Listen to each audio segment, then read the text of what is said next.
श्री हरि। रावण के जन्म की कथा। रावण के उदय के विषय में भिन्न भिन्न ग्रंथों में भिन्न भिन्न प्रकार के उल्लेख मिलते हैं। वाल्मीकि द्वारा लिखित रामायण महाकाव्य, पद्म पुराण तथा श्रीमद् भगवत पुराण के अनुसार हिरण्याक्ष एवं हिरण्यकश्यपु दूसरे जन्म में रावण एवं कुंभकर्ण के रूप में पैदा हुए थे। वाल्मीकि रामायण के अनुसार रावण पुलस्त मुनि का पोता था, अर्थात उनके पुत्र विश्वश्रवा का पुत्र था। विश्वश्रवा की वरवर्णनी और कैकसी नाम की दो पत्नियां थीं।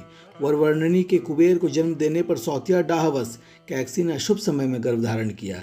इसी कारण से उनके गर्भ से रावण तथा कुंभकर्ण जैसे क्रूर स्वभाव वाले भयंकर राक्षस उत्पन्न हुए। तुलसीदास की रामचरितमानस में रावण का जन्म शाप के कारण हुआ है, ऐसा वर्णित है।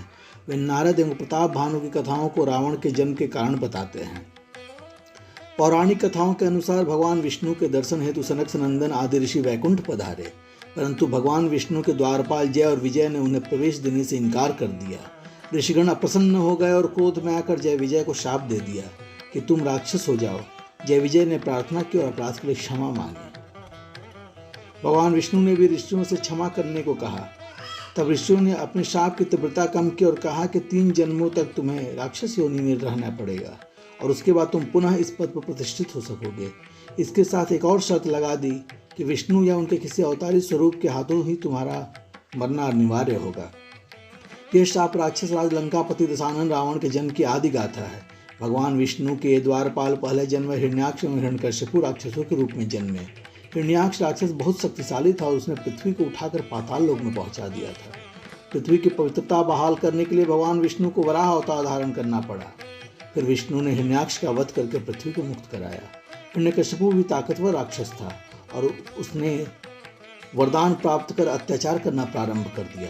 भगवान विष्णु द्वारा अपने भाई हिरण्याक्ष का वध करने की वजह से हिरण्यकश्यपु विष्णु विरोधी था और अपने विष्णु भक्त पुत्र प्रहलाद को मरवाने के लिए उसने कोई कसर नहीं छोड़ी। फिर भगवान विष्णु ने नरसिंह अवतार धारण कर हिरण्यकश्यपु का वध किया। त्रेता युग में ये दोनों भाई रावण और कुंभकर्ण के रूप में पैदा हुए और तीसरे जन्म में द्वापर युग में जब भगवान विष्णु ने श्री कृष्ण के रूप में जन्म लिया था तब दोनों शिशुपाल और दंतवक्त्र नाम के अनाचारी के रूप में पैदा हुए। रावण को दशानन कहते हैं। उसका नाम दशानन उसके दशग्रीव नाम पर पड़ा। कहते हैं कि महाप्रतापी रावण ने भगवान शंकर को एक एक कर अपने 10 सिर अर्पित किए थे। उस कठोर तपस्या के बल पर ही उसे 10 सिर प्राप्त हुए, जिन्हें लंका युद्ध में भगवान राम ने अपने बाणों से एक एक कर काटा था।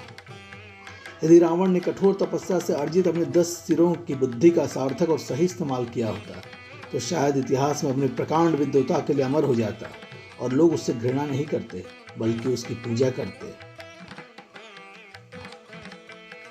इति श्री। धन्यवाद सुनने के लिए।